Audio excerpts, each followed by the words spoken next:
está acontecendo efetivamente na Turquia? Muita gente tem me perguntado o que está acontecendo na Turquia, porque a gente tem visto muito na mídia, principalmente aqui brasileira, imagens sobre os protestos, mas apenas imagens sobre os protestos. Sim, são protestos gigantescos, protestos que já eram esperados, inclusive. Há uma estimativa mais ou menos de mais de 1.000 pessoas que já foram presas, inclusive, nesses protestos. Mas por que eu falo que observar esse cenário é necessário ter cautela e observar todos os ângulos dele?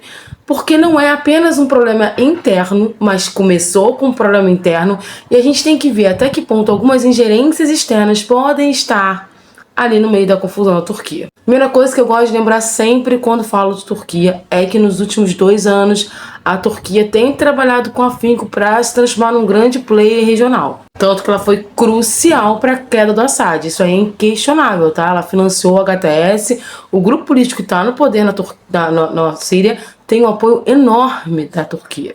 O estopim da situação foi uma situação interna. Qual foi a situação interna? Foi a prisão do prefeito de Istambul, lá na Turquia. Tem vídeo, inclusive, aqui sobre isso. Mas, para relembrar, o prefeito de Istambul foi preso, acusado de uma série de coisas, como corrupção, mas a principal acusação, a que mais pesou, seria o fato de que ele estaria envolvido com grupos terroristas que são ali da Turquia e que tem relação com os curdos. E que estaria organizando um ataque terrorista contra o Erdogan. Essa é a acusação.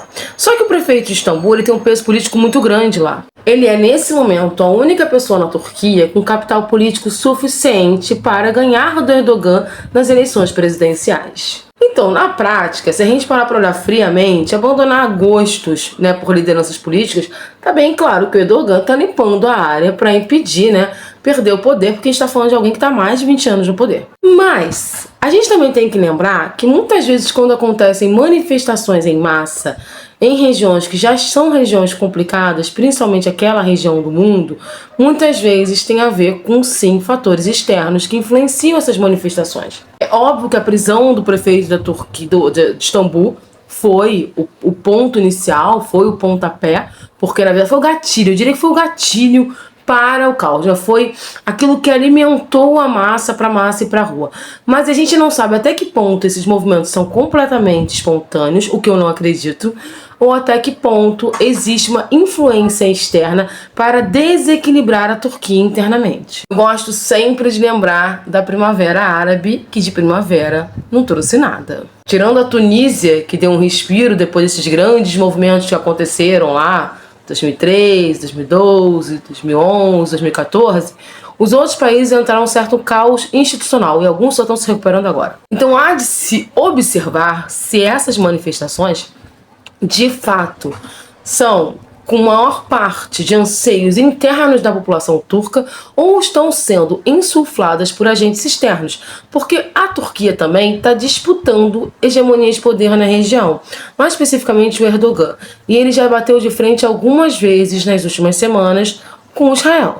Não que muitas vezes essa batida de frente não seja um joguinho de cena, mas nesse caso específico tem um porquê, porque Israel quer parte da Síria, e Israel já entendeu que a Turquia pode entrar numa disputa territorial a favor da Síria se Israel tentar tomar parte da Síria. Então a melhor forma de impedir que a Turquia entre, por exemplo, num confronto dentro da Síria, pró-Síria contra Israel, seria o Erdogan saindo do poder. Então, existem excessos de Erdogan, mas existem também fatores externos que tem muita influência para um desequilíbrio interno da Turquia. Um desequilíbrio interno da Turquia que pode levar ao colapso governamental e estatal e, consequentemente, parar o crescimento da Turquia ou principalmente ali naquela região, dela se tornando um grande player. Lembrando que o Erdogan está trabalhando com afinco ali na indústria bélica, tá? Ele tá dando uma reforçada grande. Então, quando a gente ouve falar Turquia, manifestações na Turquia, povo na rua da Turquia, respirar fundo e observar até que ponto é povo, até que ponto é espontâneo, até que ponto interesses externos estão atuando nisso para sair do Erdogan. E ninguém tá defendendo o Erdogan, não. Só tô dizendo o seguinte, que há interesses externos para que ele saia. Mas também há interesses internos, porque existem disputas políticas muito fortes na Turquia, tanto que o prefeito de Istambul era o principal quadro, é ainda o principal quadro de oposição para vencer o Erdogan numa eleição presidencial.